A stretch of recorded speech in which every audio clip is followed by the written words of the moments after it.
Bienvenue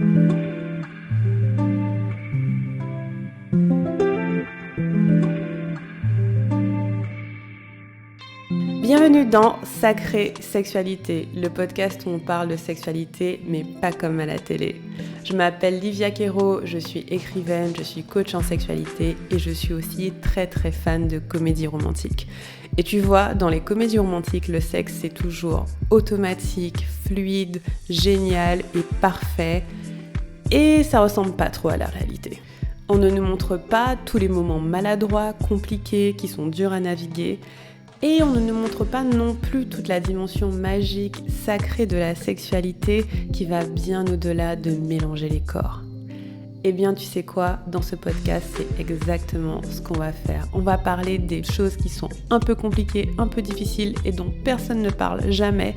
Et en même temps, on va parler de la dimension spirituelle, énergétique de la sexualité qui en fait un outil qui te permet de te reconnecter à qui tu es et qui impacte tous les aspects de ta vie. Je suis très heureuse de t'accueillir dans ce podcast et je te dis à tout de suite pour l'épisode du jour. Hello les amis, bienvenue dans ce nouvel épisode. Aujourd'hui j'avais envie de faire quelque chose d'un peu différent. J'ai envie de vous inviter dans les coulisses de mon travail en tant que coach en résolution somatique des traumas. C'est long, mais ça fait partie de ce que je fais. Donc je suis coach en sexualité, dans le sens où mon travail principal, c'est d'aider les femmes et personnes à vulve à être plus épanouies dans leur sexualité et donc à avoir plus de désir, plus d'orgasme. Et l'autre pan de mon travail, c'est le soin des traumas. Parce que pour moi, c'est compliqué, voire impossible, d'avoir les orgasmes les plus puissants qu'on veut si on soigne pas ces traumas. Et avant de creuser ça, je veux préfacer en disant que même si vous ne vous rappelez pas avoir eu des événements traumatiques dans votre vie, dans la société dans laquelle on est, tout le monde a des traumas, et en particulier si vous êtes une femme ou une personne à vulve, c'est quasiment sûr que vous en avez. Je dis pas ça pour vous alarmer, parce que le trauma en lui-même n'est pas grave. Ce qu'on appelle trauma, c'est ce qui est emmagasiné dans le corps comme protection pour que ce qui vous est arrivé de grave ne se reproduise plus. Donc le fait d'avoir du trauma, c'est pas grave en soi. Ce qui est grave, c'est qu'il y ait des choses qui aient causé ce trauma, et ça, on aurait préféré les éviter, n'est-ce pas ? Mais en tout cas, quand je dis que tout le monde a du trauma, je veux pas que vous soyez alarmés. Je veux juste que vous réalisiez qu'en fait, on a tous et toutes des choses qui nous ont chamboulés et pour lesquelles on a créé une couche de protection. Et c'est une façon très intelligente pour notre corps de fonctionner. Donc on a tous et toutes à peu près du trauma, ne serait-ce que du trauma sociétal, parce qu'on est dans une société qui est très sexiste, raciste, patriarcale, tout ce que vous voulez, capitaliste, vous connaissez tous les systèmes d'oppression divers et variés avec lesquels on navigue en ce moment, ne serait-ce que ça, et on a aussi du trauma ancestral, mais je ferai un autre épisode sur le trauma ancestral parce que j'ai envie d'aller un petit peu plus dans le détail.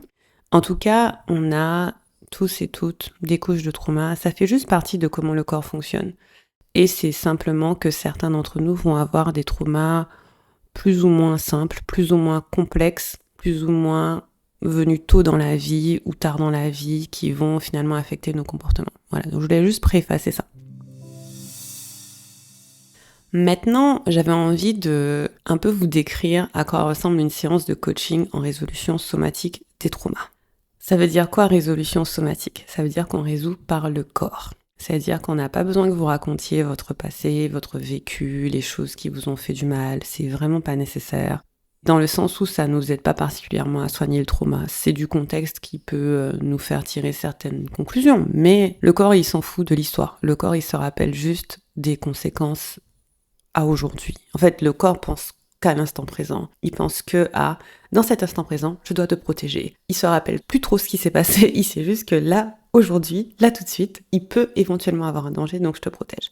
Et donc on va pas creuser l'histoire, on va pas te demander de raconter des choses graves qui se sont passées, c'est pas nécessaire, et au contraire, c'est plutôt à éviter parce que ça peut chambouler, ça peut retraumatiser, c'est pas nécessaire. Et donc on va faire de la résolution somatique, et je précise des traumas parce que vous allez aussi voir des personnes qui font du coaching somatique ou de la thérapie somatique, mais ça ne résout pas forcément les traumas, c'est une autre technique. Somatique, ça veut juste dire par le corps. Donc il y a plein de choses qui sont somatiques, mais qui sont pas du soin des traumas, ok ? Désolée, je suis un peu technique dans le début de cet épisode, mais c'est vraiment pour que le cadre soit posé. Donc, la résolution somatique des traumas, c'est une façon de communiquer au corps qu'il est en sécurité. Et que ce qui l'a poussé à mettre en place cette couche de protection n'a plus lieu d'être en fait, n'est plus nécessaire. Donc imaginons que vous ayez un choc, par exemple il y a 10 ans vous avez fait un accident de voiture, et depuis vous avez peur de conduire, donc vous avez un petit trauma par rapport à la conduite. Votre corps il n'est pas au courant que l'accident était il y a 10 ans, votre corps il fonctionne qu'au présent, il se dit juste là tu montes dans la voiture, tu peux avoir un accident à tout moment. Et la résolution somatique des traumas, ce qu'elle va faire, c'est rappeler à votre corps que non, ce qui est arrivé, c'était ponctuel. Mais en général, quand vous montez dans votre voiture, si vous savez conduire, la grande majorité des cas, vous êtes en sécurité. Rien de grave ne va se passer. Donc c'est ce qu'on fait. Tout notre travail, c'est ça. Tout notre travail, c'est rassurer le corps qu'il est en sécurité. Et du coup, ça ressemble à quoi en coaching ? En fait, ce qui est assez fou, je me dis, mais si quelqu'un regardait nos sessions, il se dirait, mais qu'est-ce qui se passe ?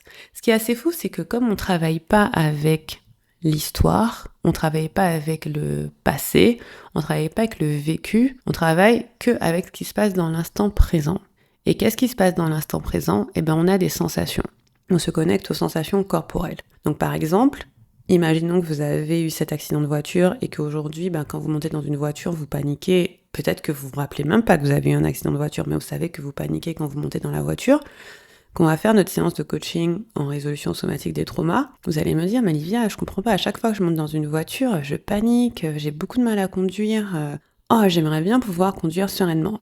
C'est possible que vous vous rappeliez que vous avez eu un accident, mais c'est aussi possible que vous vous rappeliez pas. Mais comme je disais au tout début, on s'en fiche, parce qu'on s'en fiche de l'histoire, on s'en fiche du passé. Ce qui nous intéresse, c'est que aujourd'hui, quand vous montez dans la voiture, vous paniquez. Et donc ce qu'on va faire, c'est dire, ok, pas de souci, donc on va faire ce qu'on appelle de la ressource. Donc la ressource, c'est comme une petite visualisation pour apaiser votre corps, vous faire vous sentir à l'aise, détendu, en sécurité. Je vous fais imaginer des choses qui font du bien, tout ça. Et on va ressourcer un peu, et une fois qu'on ressource, on va faire ok. La dernière fois que tu es monté dans une voiture, c'était comment dans ton corps ? Et là, il va y avoir des sensations. Mon cœur accélérait, j'avais envie de fuir, etc. Donc la personne va me décrire les sensations, et c'est à partir de ces sensations-là qu'on va dérouler la séance de coaching. Et quand je dis séance de coaching, en fait, dans mon programme Le Temple, on fait des coachings de groupe. Et donc, à chaque coaching de groupe, on va coacher toutes les personnes qui veulent être coachées. Ça peut être 3, 4, 5, 6, 7 personnes. On va toutes les coacher. Donc, quand vous rejoignez Le Temple, vous pouvez être coaché autant que vous voulez. Donc, dans la session, vous allez arriver en disant « Ouais, je comprends pas », puis on va ressourcer, on va regarder les sensations. Et en fait, ce qui est le plus fascinant, c'est qu'est-ce qu'on fait de ces sensations. Et je pense que c'est là où, de l'extérieur, c'est dur de l'envisager, mais la vérité, c'est que on travaille beaucoup avec l'imaginaire, avec les histoires, avec les symboles et avec des images. Par exemple, votre cœur qui bat, je vais vous inviter à aller regarder à la hauteur de votre cœur et voir, ok, ça ressemble à quoi dans ton cœur ? Et puis vous allez me dire, en fait, je vois un grand tambour, il y a quelqu'un qui tape sur le tambour et c'est métallique et c'est froid. Et donc tout de suite, on quitte la pensée narrative et le cerveau qui analyse, et on descend dans les symboles et dans l'image. Ou bien vous allez voir que votre cœur, c'est en fait un dôme de glace et il y a quelque chose qui est trapié à l'intérieur et qui n'arrive pas à en sortir. Vous allez peut-être voir qu'il y a une lame qui traverse le cœur et qui fait que monter dans la voiture, c'est impossible. Et donc c'est pour ça que j'adore la résolution somatique des traumas, c'est que ça ressemble énormément à de la fiction. C'est pas de la fiction, c'est juste que votre cerveau, comme on a coupé la partie qui analyse, va trouver des façons de communiquer avec nous, mais qui sont pas dans l'analyse. Et donc c'est comment ? C'est dans les symboles, dans les images. Parce que notre cerveau reptilien, donc c'est le cerveau le plus primitif, fonctionne avec des symboles et des images. Et donc on se retrouve à faire des trucs de ouf en coaching, on se retrouve à casser des dômes de verre, se déployer des ailes, arracher des épines.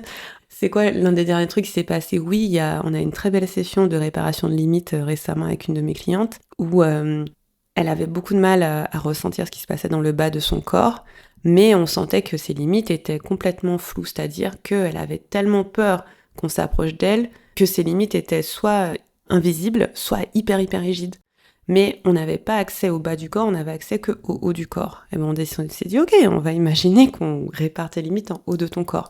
Et donc ça s'est transformé en une espèce d'amas de verdure autour de sa tête, et c'était magnifique. Je me rappelle plus trop les détails parce qu'on en fait tellement. C'est tellement de belles images, mais c'était magnifique, je me rappelle que c'était magnifique. Et en fait, c'est comme si on déroule un fil, on déroule une histoire dans le sens imaginaire et on déroule quelque chose et en fait on donne à ton cerveau autre chose. On donne à ton cerveau une autre façon de se nourrir en fait. Une chose simple que je fais en coaching il y a 2 jours, c'était quelqu'un qui se sentait pas en sécurité d'avoir du désir. Qui se disait, quand je m'imagine avoir du désir avec quelqu'un, je me sens complètement en panique, je suis figée, ça me fait trop peur. Elle se sentait pas en sécurité. Et donc dans ces cas-là, on va faire OK. Où est-ce que tu sens ce manque de sécurité dans ton corps? Il me semble que dans son cas, c'était aussi au niveau de la poitrine. Et on va faire OK, qu'est-ce qu'on pourrait mettre en place pour que tu te sentes en sécurité? Et là, ça peut être une armure, ça peut être un animal sauvage qui fait le tour autour de moi et qui protège le périmètre, ça peut être les deux.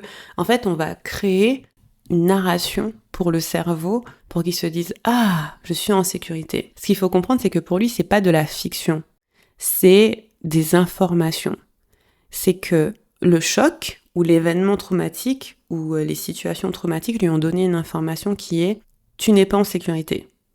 Il y a du danger et donc je mets en place une couche de protection pour que tu réagisses de telle façon si telle chose arrive de nouveau. Donc en fait, on a dans le corps codé l'information que telle chose c'est du danger. Le désir c'est du danger, le plaisir c'est du danger, les relations c'est du danger, gagner de l'argent c'est du danger, créer ce que j'ai envie de créer c'est du danger, la visibilité c'est du danger. En fait, on va avoir à cause de cet événement traumatique ou même de situations générales dans notre vie, des choses qu'on a entendues, ce message que c'est du danger.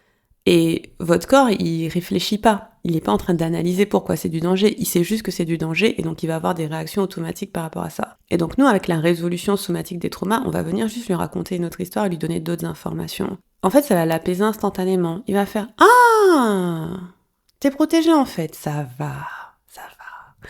Et une chose qu'on fait aussi beaucoup, c'est que parfois notre corps nous protège avec des protections qui sont vraiment trop rigides.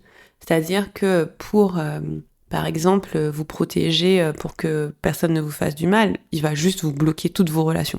Il va juste dire non, je peux fréquenter personne, je peux approcher de personne, tout le monde est dangereux. Sauf que c'est pas des limites saines. Les limites saines laissent rentrer ce qui est bon pour nous et ne laissent pas rentrer ce qui n'est pas bon pour nous. Et donc, ce qu'on va faire, c'est remplacer cette barrière très rigide par quelque chose de moins rigide et quelque chose qui a un petit peu d'espace, d'ouverture, de discernement. Une pratique que j'aime bien faire avec mes clientes, c'est imaginer que, tu es dans la situation qui t'effraie, pas dans la situation qui t'effraie, mais imaginons que, on va reprendre le même exemple du désir, imaginons que tu souhaites attirer l'amour, mais tu te sens vraiment très en danger à l'idée d'être en relation avec quelqu'un.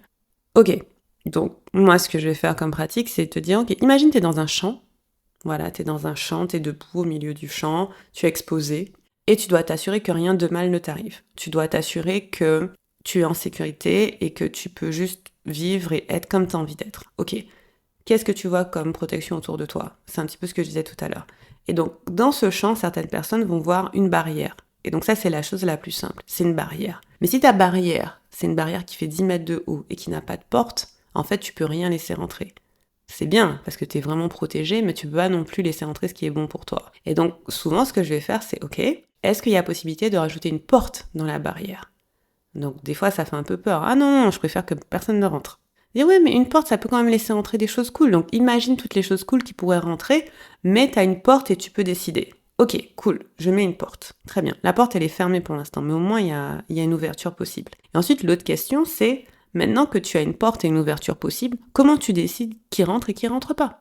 Et là, chaque cliente va avoir une réponse différente. Il y en a certaines qui vont dire « Ah, je vais sentir qu'il y a de la joie, donc je vais laisser rentrer. » Il y en a qui vont dire « La personne, elle va me dire un mot magique et je vais laisser rentrer. » Il y a une personne qui va dire « Si elle arrive à pied, je la laisse rentrer. Si elle n'arrive pas à pied, je la laisse pas rentrer. » Tout ça, c'est symbolique.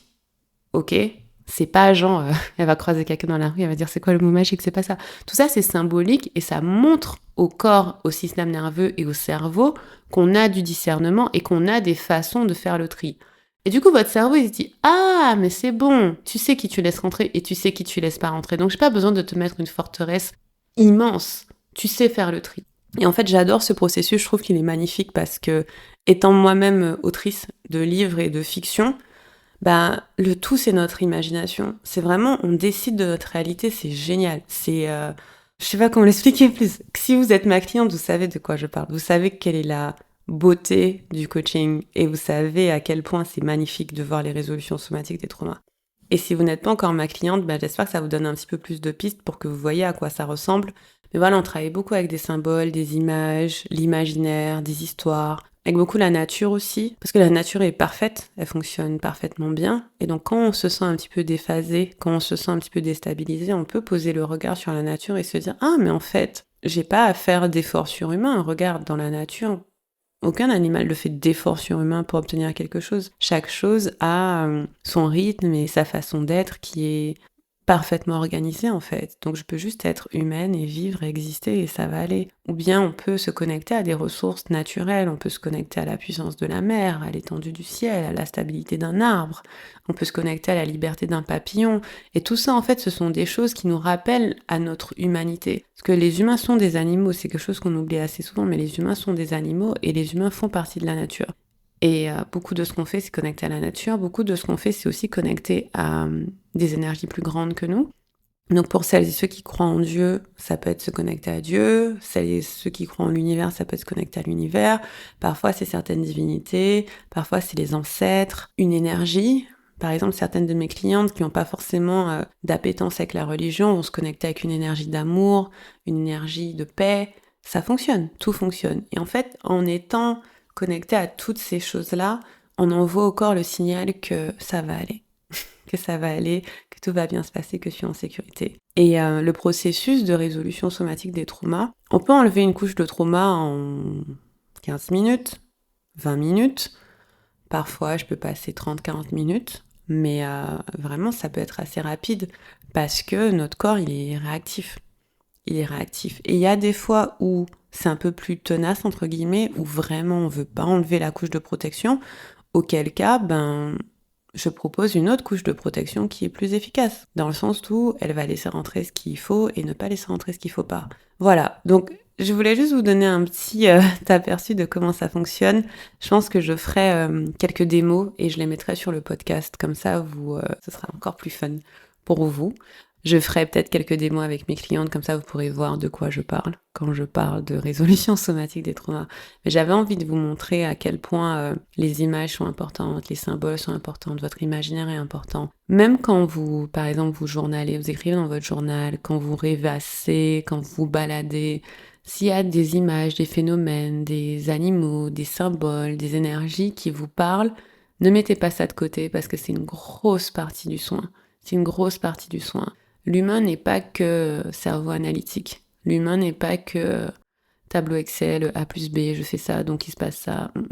On est beaucoup plus magique que ça, beaucoup plus organique que ça. Il y a plein de choses qui n'ont pas d'explication super logique. Si on creuse, on peut trouver une explication logique, mais vraiment au premier abord, on peut se dire « mais qu'est-ce qui se passe ?» Et c'est à ça que j'ai envie que vous raccrochiez. Au fait qu'en fait, vous êtes de la nature, vous êtes mystérieux, vous êtes précieux, vous êtes miraculeux. Voilà, donc j'espère que ça vous a parlé. Si vous avez des questions, vous pouvez toujours m'écrire. Et je vous invite à vous inscrire sur la liste d'attente de Diva le Temple qui va ouvrir ses portes dans quelques mois. Diva le Temple, c'est mon programme en 12 mois pour vous aider à avoir plus d'orgasmes, moins de traumas et à créer la vie dont vous avez tant envie. Yes! Ok, je vous embrasse et je vous dis à bientôt. Salut!